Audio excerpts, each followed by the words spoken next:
오늘 하나님께서 저희에게 주신 말씀 잠언 14장 17절부터 35절까지의 말씀입니다. 잠언 14장 17절부터 35절까지의 말씀 우리 천천히 한 목소리로 봉독하도록 하겠습니다.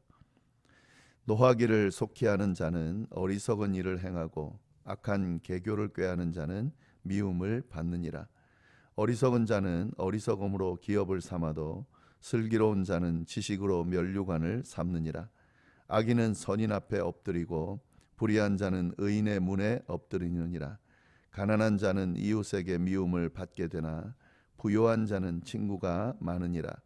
이웃을 업신여기는 자는 죄를 범하는 자요 빈곤한 자를 불쌍히 여기는 자는 복이 있는 자니라. 악을 도모하는 자는 잘못 가는 것이 아니냐. 선을 도모하는 자에게는 인자와 진리가 있으리라. 모든 수고에는 이익이 있어도 입술의 말은 궁핍을 이룰 뿐이니라. 지혜로운 자의 재물은 그의 면류관이요 미련한 자의 소유는 다만 미련한 것이니라. 진실한 정의는 사람의 생명을 구원하여도 거짓말을 뱉는 사람은 속이느니라. 여호와를 경외하는 자에게는 견고한 의뢰가 있나니 그 자녀들에게 피난처가 있으리라. 여호와를 경외하는 것은 생명의 샘이니 사망의 그물에서 벗어나게 하느니라. 백성이 많은 것은 왕의 영광이요 백성이 적은 것은 주권자의 패망이니라.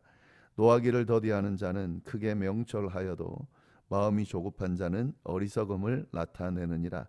평온한 마음은 육신의 생명이나 시기는 뼈를 썩게 하느니라.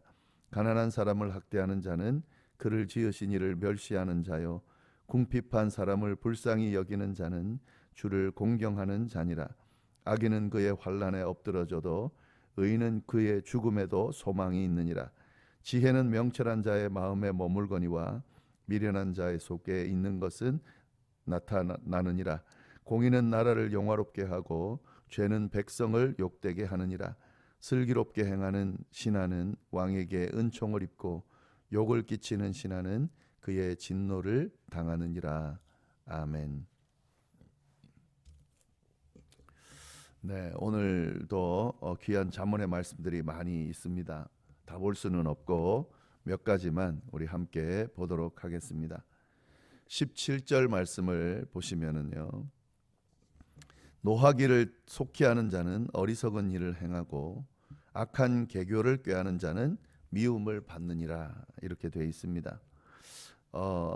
여기서 노하기를 속히 하는 자, 화를 내는 사람을 이야기하는 거죠. 근데 화를 내는 사람이 아니라 화를 속히 내는 사람을 이야기합니다. 화가 날 수 있습니다. 또 화를 낼 수 있습니다. 인간이기 때문에 화가 나지도 않고 화를 내지도 않고 살아간다. 사실은 그게 가능하지가 않죠. 인간은 다 감정의 동물이기 때문에 이 화라고 하는 감정이 있습니다. 그래서 화가 날 수 있고 또 화를 낼 수가 있습니다. 근데 여기서 말하는 사람은 화를 내는데 속히 내는 자, 빨리 내는 자를 말합니다. 참지 못하고 화를 속히 내는 것, 그것이 문제가 된다는 거죠. 감정에 따라서 화가 난다고 바로바로 표현하는 것, 이것이 문제가 된다 하는 겁니다. 이런 자는 어리석은 일을 행한다는 거죠. 노하기를 속히 하는 자가 어리석은 일을 행한다. 이건 뭐 당연한 거죠. 감정을 통제하지 못하고 화가 난 상태에서 어떤 결정을 내리거나 행동을 하면 그게 현명할 수가 없습니다. 분명히 문제가 될 수가 있습니다. 화가 난 상태에서 감정이 격해져 있을 때는 모든 걸 잠시 멈추는 것이 지혜입니다. 특히 말을 멈추고 말을 조심하고 그리고 중요한 결정을 하지 않는 것이 지혜입니다. 화가 난 상태에서 말을 하게 되거나 화가 난 상태에서 어떤 행동을 하거나 특별히 중요한 결정을 하게 되면요. 분명히 나중에 후회하게 돼 있습니다. 화가 가라앉고 나면 후회하게 되는 일이 분명히 생기게 되어 있습니다. 이 말을 조심해야 되고 행동을 조심해야 된다. 화가 난 상태에서 한 말이 상대방에게 상처를 주거나 어떤 관계를 깨거나 공동체에 문제를 일으키는 경우가 많이 있습니다. 속마음은 아닌데 겉으로 화가 났기 때문에 그 말을 하게 되는 경우, 속에 없는 말을 하게 되는 경우도 있고요. 또 속마음으로 가지고 있어야 될 말들을 내뱉는 경우가 있습니다. 그렇게 내뱉으면 사실 수습하기가 쉽지가 않거든요. 어떤 거는 불가능한 것들도 있습니다. 화가 난 상태에서 행동한 것 때문에 문제가 되고 그걸 수습하게 되는 경우가 많습니다. 화가 났을 때는 바로바로 화를 내는 것이 아니라 잠시 멈추는 것이 지혜라는 거죠. 잠시 숨을 삼키는 거죠. 하고 싶은 말을 잠시 누르는 거죠. 그래서 어떤 사람은 이제 화가 날 때 자리를 피하는 경우가 있습니다. 물론 뭐 자리 피하면 또 자리 피하지 말라고 이제 어떤 관계에서 그렇게 이야기하는 경우가 있는데 차라리 말을 하는 것보다 감정을 표현하는 것보다 자리를 피하는 것이 더 지혜로운 경우가 있습니다. 보통 실수를 하고 죄를 짓는 사람들, 그래서 이 죄에 대한 대가를 받는 사람들을 보면 대다수가 그렇죠. 화가 난 상태에서 감정이 격해 있을 때에 그에 따라 행동을 한 경우에 실수를 하거나 죄를 짓는 경우가 대부분입니다. 스스로를 제어하지 못하는 상태에서 감정에 따라 행동하기 때문에 실수하게 되는 거죠. 죄를 짓게 되는 거죠. 그래서 29절 말씀 보시면은요, 연결이 되는 말씀이죠. 29절 노하기를 더디하는 자는 크게 명철하여도 마음이 조급한 자는 어리석음을 나타내느니라. 노하기를 더디하는 자가 명철하다는 거죠. 그 반대의 이야기를 하죠. 마음이 조급한 자는 어리석음을 나타낸다. 마음이 조급한 자, 화를 잘 내는 사람이죠. 화내기를 속히 하는 자, 이런 사람은 어리석음을 나타낸다 하는 겁니다. 그가 하는 행동은 다 어리석어요. 그 상태에서 하는 행동은 다 어리석다는 겁니다. 하지만 노하기를 더디하는 자, 화를 잘 내지 않는 사람, 또 화가 났을 때에 일단 말하는 것이나 행동하는 것을 잠시 멈추고 화를 누그러뜨릴 줄 아는 사람, 화가 누그러뜨려질 때까지 참을 줄 아는 사람, 이런 사람들은 명철하고 지혜로운 사람이다 하는 거죠. 지혜로운 사람이 되고 지혜로운 행동을 하는 것, 뭔가 대단한 어떤 일을 하는 것, 그런 것도 지혜롭고 또 명철한 모습을 나타내는 거지만, 화를 잘 참는 것, 또 화가 날 때 잠시 한번 누그러뜨릴 줄 아는 것, 이것도 지혜롭다, 명철하다, 명철한 사람이 된다, 라고 지금 이야기하고 있는데, 우리가 이 부분을 좀 잘 봐야 되겠습니다. 특히 이 가족 관계 안에서 또 교회 공동체 안에서 이 말씀은 정말 필요한 것 같아요. 화가 나고 또 마음에 안 드는 일들, 그리고 감정을 건드리는 일들이 많이 일어나죠. 근데 그때마다 다 표현하기 때문에 문제가 되는 겁니다. 사실은 시간을 조금만 지내보면 사실 이렇게까지 할 일은 아니거든요. 근데 그걸 참지 못하고 다 표현해 버리기 때문에 문제가 되는 거고, 그게 더 심해지면 관계가 깨지게 되는 거고, 관계가 깨지면 가족이 깨지고 공동체가 깨지고 교회가 깨지게 되는 거죠. 이 말씀을 우리가 좀 잘 새겨 듣고 좀 묵상하고 또 적용할 수 있어야 하겠습니다. 또 악한 계교를 꾀하는 자, 14절 뒷부분이죠. 17절 계교를 꾀하는 자는 미움을 받는다. 음모를 꾸미고 나쁜 일을 행하는 사람을 말하죠. 이 사람은 미움을 받는데 누구에게 미움 받습니까? 1차적으로는 사람들에게 미움을 받겠죠. 근데 궁극적으로는 하나님께 미움을 받게 되어 있습니다. 음모를 꾸미고 나쁜 일을 행하는 악한 계교를 꾀하는 자, 잘 되는 것 같죠. 성공하는 것 같죠. 그러나 분명히 문제가 됩니다. 그것 때문에 대가를 치르게 되어 있습니다. 사람의 미움을 받게 되어 있고 특히 하나님의 미움을 받게 되어 있습니다. 하나님의 미움을 받는다는 것, 이건 저주죠. 하나님으로부터 소외되고 버림받는다는 것, 이건 큰 문제입니다. 그런 일을 당한다 하는 내용이 나와 있습니다. 그리고 또 같이 보고 싶은 말씀은 23절 말씀입니다. 23절 모든 수고에는 이익이 있어도 입술의 말은 궁핍을 이룰 뿐이니라. 이 세번역 성경에는 이렇게 번역이 되어 있습니다. 모든 수고에는 이익이 있는 법이지만 말이 많으면 가난해질 뿐이다 하는 거죠. 수고하면 이득이 있죠. 여기서 모든 수고라는 말은 뭐냐면 직접 손을 놀려서 행동하는 일을 말합니다. 예, 직접 수고하는 걸 말하는 거죠. 예, 이런 일은 이득이 생기게 돼 있다는 거죠. 그러나 말로만 하면 이득이 없고 가난해질 뿐이다. 그러니까 행동하지 않고 손을 놀리지 않고 말로 다 해결하려고 하는 경우가 있는데 이런 것은 이득이 없다는 거죠. 절대 열매를 맺을 수 없다는 거죠. 가난해질 뿐이라는 거죠. 이 말은 결국에는 어떤 일을 할 때에 말로만 하지 말고 직접 행동하라는 그런 의미가 있습니다. 일은 절대로 입으로 하는 게 아니죠. 직접 행동함으로 행하는 거죠. 이런 말이 있습니다. 세상에서 가장 게으른 것이 눈이다. 그냥 보기만 하고 행동하지 않는 것, 말로만 하는 걸 이야기합니다.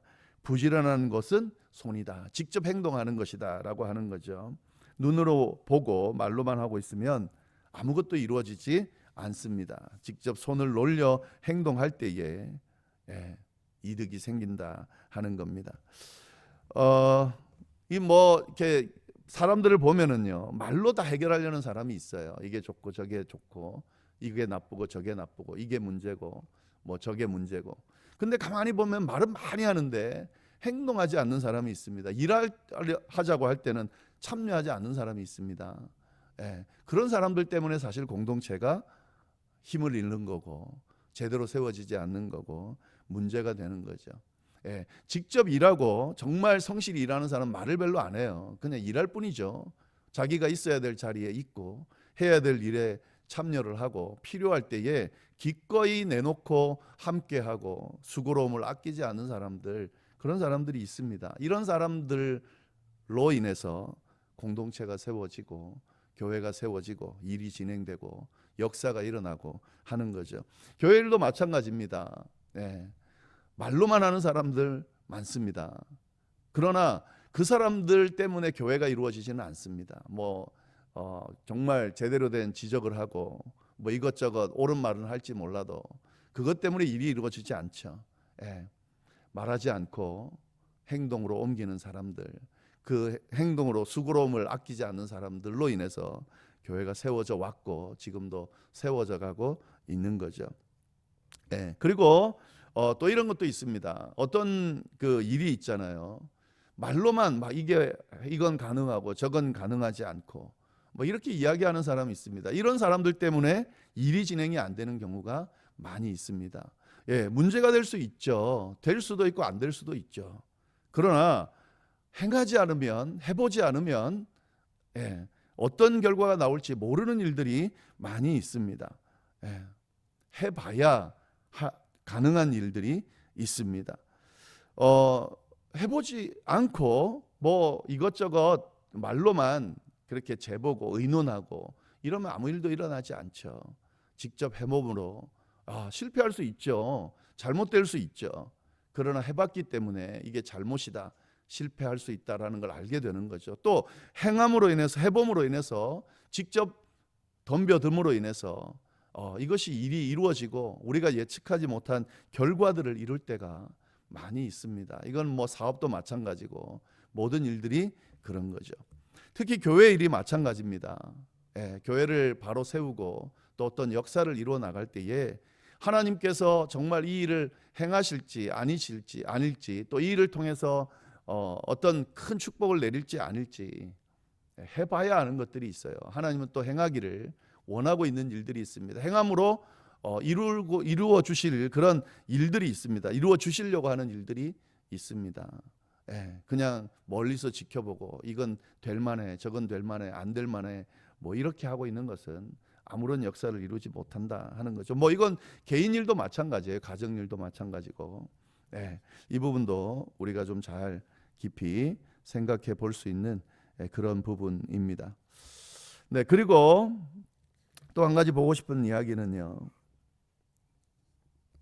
26절 말씀입니다. 여호와를 경외하는 자에게는 견고한 의뢰가 있나니 그 자녀들에게 피난처가 있느니라. 참 귀한 말씀이죠. 여호와를 경외하는 자는 당연히 견고해지죠. 하나님께서 그를 붙드시기 때문에 그의 삶이 견고해질 수밖에 없습니다. 근데 자녀들에게 피난처가 있다는 거죠. 여호와를 경외하는 자는 하나님으로부터 보호하심을 받습니다. 근데 그 보호하심이 자녀들에게까지 미친다는 거죠. 자녀들에게 피난처가 된다는 거죠. 물론 구원은 각자의 믿음을 통해서 이루어집니다. 부모는 부모의 믿음으로 구원을 얻고 자녀는 자녀의 믿음으로 구원을 얻습니다. 구원이 이어지지는 않습니다. 그러니까 부모가 구원받았다고 자녀도 구원받는 것은 아닙니다. 각자 개인적인 신앙 고백이 아주 중요합니다. 그러나 믿는 자가 받는 하나님의 축복은 이어지게 돼 있습니다. 성경은 그걸 분명히 이야기하고 있습니다.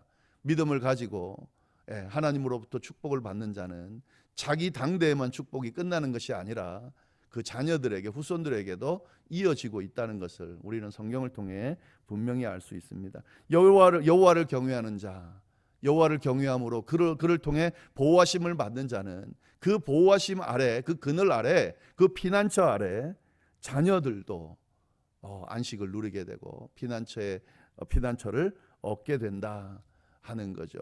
굉장히 중요한 말이면서 또 어떤 부분에서는 두려울 수 있는 그런 말이죠. 내 때에 여호와를 경외하지 않으므로 견고하지 못하고 하나님의 보호하심 받지 못한다면 자녀들에게도 그게 영향이 끼친다라고 하는 그런 의미도 되는 것이기 때문에요. 굉장히 두려운 말이고 또 한편으로는 굉장히 도전이 되는 그런 말씀이죠. 자녀를 위해서 뭐든 다 하는 것이 부모인데 자녀들에게 피난처가 되는 그런 좋은 곳을 마련해 줄 수 있다고 하면 못할 게 없죠. 그 방법은 여호와를 경외하는 겁니다. 여호와를 두려워하고 여호와를 따르고 믿고 주님을 위해서, 여호와를 위해서 나를 헌신하고 내어놓는 것, 이것이 바로 나도 복되게 되는 것이고 우리 자녀들도 복되게 하는 것이다 하는 말씀. 이 말씀도 우리가 좀 잘 새겨두면 좋을 것 같습니다. 간단하게 한 가지만 더 말씀을 나누면요, 31절 말씀입니다. 가난한 사람을 학대하는 자는 그를 지으신 이를 멸시하는 자요, 궁핍한 사람을 불쌍히 여기는 자는 주를 공경하는 자니라. 이웃을 돌아보라고 교회가 계속해서 이웃을 돌아보자고 지금 계속 우리가 의논하고 또 그렇게 이야기들을 나누죠. 이건 예수님의 명령이죠. 이웃을 돌아보고 내 몸과 같이 사랑하라고 분명히 했습니다. 가난한 사람, 이웃을 돌아볼 줄 아는 사람은 어떤 사람이냐면 주를 공경하는 거라는 거죠. 하나님을 공경하는 방법이 바로 가난한 사람을 돌아보는 거라는 거죠. 근데 가난한 사람을 돌아보지 않고 학대하는 사람은 하나님을 멸시하는 거다는 거죠. 하나님과 가난한 사람이 같은 사람이라는, 같은 것이라는 거죠. 그렇기 때문에 이 부분을 우리가 좀 잘 알아야 됩니다. 교회가, 또 우리가 믿는 사람이 해도 되고 안 해도 되고, 이웃을 돌아보는 건 해도 되고 안 해도 되는 거야. 하면 복을 받고 하지 않으면 복을 받지 못하고, 가난한 사람을 돌아보는 것은 하면 참 좋은 거고, 뭐 하지 않는다 하더라도 그냥 좋은 걸 안 하는 거야, 뭐 이 정도로 생각하는 분들이 많이 있는데 그게 아닙니다. 성경은 분명히 이야기하고 있습니다. 가난한 사람을 학대하는 것, 돌아보지 않는 것을 포함하는 거죠. 무관심한 것을 포함하는 겁니다. 그것은 그를 지으신 하나님을 멸시하는 겁니다. 무시하는 겁니다. 그러나 그들을 불쌍히 여기는 자, 돌아볼 줄 아는 자, 함께 할 줄 아는 자는 하나님을 공경하는 겁니다. 하나님을 공경하며 사는 것이 우리 믿는 자의 모습이고 목표인데, 이것과 동일한 궁핍한 사람을 돌아보지 않는다라고 하면 하나님을 공경하는 그 목적을 이루지 못하는 그런 삶을 살아가게 되는 거죠. 관심을 좀 가지면 좋겠습니다. 눈을 돌리면 좋겠고요. 이를 놓고 기도하고 실질적으로 직접적으로 행동하면서 손을 내밀 수 있어야 됩니다. 주변에는 그런 사람들이 많습니다. 돌아봐야 될 가난한 사람들이, 도움을 필요로 하는 사람들이 참 많이 있습니다. 물질적으로 가난한 것만 있는 게 아니죠. 영적으로 여러 가지 필요한 사람들이 많이 있습니다. 뭐 이런 사람들이 있습니다. 내 주변에 많고 그러니까 내 주변만 돌아보자. 이건 성경적이지 않습니다. 저 멀리에 있을 수도 있고 그냥 내 눈에 들어오고 우리가 봐야 되고 깨닫게 되고 보여주면 다 돌아볼 수 있어야 돼요. 저 멀리 선교지에 있는 사람들도 돌아봐야 되고 가까이 있는 사람들도 돌아보면서 그렇게 주위를 돌아보고 살아갈 때에 가난한 사람들을 돌볼 줄 알 때에 하나님을 경외함으로 하나님과 함께 하나님을 높임으로 예배함으로 살아가게 되는 것이다. 잘 우리가 기억하면서 우리도 이 말씀대로 사는 그런 삶이 되기를 간절히 바랍니다. 기도하겠습니다. 하나님 아버지, 오늘도 귀한 잠언의 말씀으로 또 우리들을 깨우쳐 주시고 어떻게 살아가야 하는지, 어떻게 사는 것이 하나님 앞에 지혜로운 삶인지 다시 한번 알려주심에 감사드립니다. 주신 말씀 하나하나 깨달으면서 머리로만이 아니라 삶으로 행동으로 드러내게 해주시고 지혜로운 삶으로 말미암아 정말 생명의 샘이 넘치는 그런 복된 삶을 살아가는 우리 모두가 될 수 있도록 주여 인도하여 주옵소서. 오늘 하루 하나님께서 허락하신 귀한 날입니다. 주님과 동행하면서 주님이 주시는 은혜와 축복을 받아 누리면서 사는 그런 하루가 될 수 있도록 주여 인도하여 주옵소서. 감사하며 예수님의 이름으로 기도드립니다. 아멘.